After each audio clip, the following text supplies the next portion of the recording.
Hi guys. ఇవాళ మన topic ఏంటంటే మీ అందరూ తెలిసే ఉంటుంది. బిఎస్ఎన్ఎల్ అనేది టాటాతో టైఅప్ అవుతుంది. సో ఇట్లా టైఅప్ అవటం వల్ల మనకే ఎక్కువ లాభాలు ఉంటాయి. ఎందుకంటే మన తెలుసుగా జియో బాబాయ్ రీఛార్జ్లు రీసెంట్గానే పెంచాడు. మరి అవి పెంచితే మనం రీఛార్జ్ చేయలేక మనం అయిపోతున్నాం. సో నేనేం చెప్పబోతున్నా అంటే, ఇప్పుడు మీకు ఇంటి దగ్గర వైఫై ఉంటుంది, నాకు ఇంటి దగ్గర వైఫై ఉంటుంది. నేను బయటికి వెళ్ళినా మ్యాక్సిమం నాకు ఏ షాపింగ్ మాల్కో సినిమా థియేటర్కి వెళ్తా. సో నాకు అక్కడికి వెళ్ళినప్పుడు పెద్ద డేటాతో పని ఉండదు. లేదా ఆఫీస్కి వెళ్తారు, ఆఫీస్ దగ్గర కూడా అబ్జల్యూట్గా వైఫై ఉంటుంది. సో నాకైతే బయట ఇంటర్నెట్తో పని లేదు. సో అందుకని నేనేం చేస్తానంటే, నాకు ఆబ్వియస్గా ఇంటర్నెట్తో పని లేదు కాబట్టి నేను బిఎస్ఎన్ఎల్ షిఫ్ట్ అయిపోవచ్చు. సో ఇట్లాంటి వాళ్ళు బిఎస్ఎన్ఎల్ బాగా సూట్ అయ్యింది. ఎందుకంటే బిఎస్ఎన్ఎల్ ప్రైజెస్ బాగా తగ్గాయి కదా తక్కువ బిఎస్ఎన్ఎల్ ప్రైజెస్ అనేది తక్కువ. సో మనం అఫోర్డ్ చేయగలం. ఇప్పుడు పెంచారు కదా జియో, ఎయిర్టెల్, ఐడియా. బట్ ఐడియా కూడా బాగానే ఉంటుంది.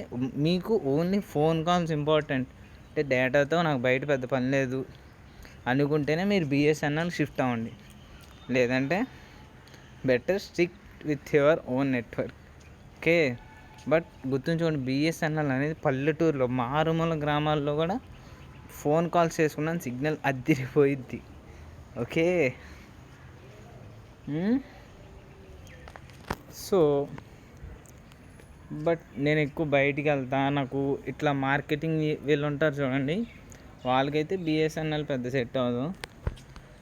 మీకు ఇంటి దగ్గర వైఫై, ఆఫీస్లో వైఫై, సో ఇట్లా ఉంటే మటుకు సెట్ అయిపోద్ది మీకు బిఎస్ఎన్ఎల్.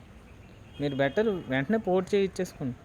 యాక్చువల్గా మీకు తెలిసే బిఎస్ఎన్ఎల్ సిమ్లు కూడా ఇప్పుడు బాగా, అంటే ఎట్లా చెప్పాలి అర్థం కావట్లే. బిఎస్ఎన్ఎల్కి ఇప్పుడు బాగా పాపులారిటీ వచ్చింది. అండ్ త్వరలో బిఎస్ఎన్ఎల్ కూడా చెప్పింది, నేను 2025 ఎండింగ్ లోపు వాళ్ళు కూడా 5G ఎస్టాబ్లిష్ చేస్తారంట. అంటే మీరు అనొచ్చు, ఇంకా 4G రాలేదు కదా, 5Gకి అప్పుడే అట్లా వెళ్తారు. గైస్ గుర్తుంచుకోండి, సెంట్రల్ గవర్నమెంట్ బిఎస్ఎన్ఎల్. సో మన సెంట్రల్ గవర్నమెంట్ అనుకుంటే ఎంతసేపు చెప్పండి. సో అందుకని మీలో కూడా ఎవరికన్నా ఇట్లా నేను చెప్పాను చూడండి, ఇంట్లో వైఫై ఉంటుంది, ఆఫీస్లో వైఫై ఉంటుంది. సో ఇట్లాంటి వాళ్ళు షాపింగ్ మాల్స్లో కూడా ఆబ్వియస్గా వైఫై ఉంటుంది. బట్ వాటిని మనం కనెక్ట్ చేసుకున్న అంత సెక్యూర్ కాదనుకోండి. సో ఈ పిల్లిగా నేను చెప్తున్నా చూడండి. సో మీరు ఏం చేస్తారంటే, మీకు ఇన్ కేస్ మీకు అవసరం అయితే better go for BSNL SIM. మీకు ఎక్కువ యూజ్ లేదనుకుంటే. ఓకే, ఇంకా చెప్పాలంటే బిఎస్ఎన్ఎల్ మనకి ఎక్కువ ఆప్షన్స్ ఉన్నాయి రీఛార్జ్ చేసుకోవడానికి కూడా. జియోలో లేవు, ఐడియాలో కూడా ఆప్షన్స్ బాగానే ఉంటాయి.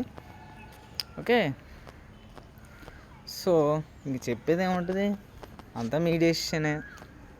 మీకు ఏది నచ్చితే అది తీసుకోండి, సరేనా. నేనైతే పర్టికులర్గా నా సజెషన్ ఏంటంటే, బెటర్ మీకు వైఫై ఉంటే బిఎస్ఎన్ఎల్ షిఫ్ట్ అయిపోండి.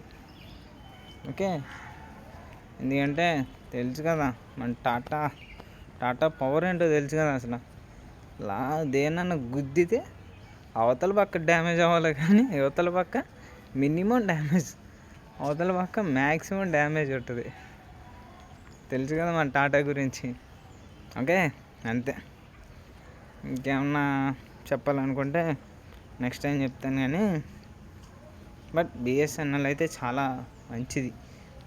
నేను అనుకుంటున్నా 5G మ్యాక్సిమం 2025 ఎండింగ్లో తీసుకురాకపోతే 2026 ఫస్ట్ హాఫ్ కల్లా తీసుకొస్తారు అనుకుంటున్నా.